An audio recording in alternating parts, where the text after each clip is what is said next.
নমস্কার। কবি উৎপল কুমার ধারা। কবিতা মন মরা শৈশব।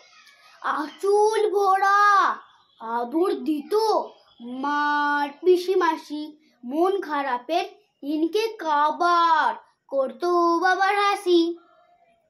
সুখ ছিল ভোর পাখির গানে পদ্মা নদীর কূলে, যে সুখগুলো পেলেই যেতাম রাগগুলো সব ভুলে। মন ভরাতো উজাড় করে ঠাকুর মায়ের ঝুলি, ছন্দে ভরা কাজলা দিদির মিষ্টি শোলকগুলি।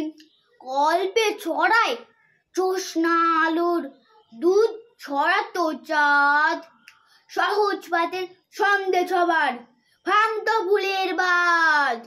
সুখ মাখানো সেই ছবি আজ হারিয়ে গিয়েছে সব, বদ্ধ ঘরে একলা এখন মন মরা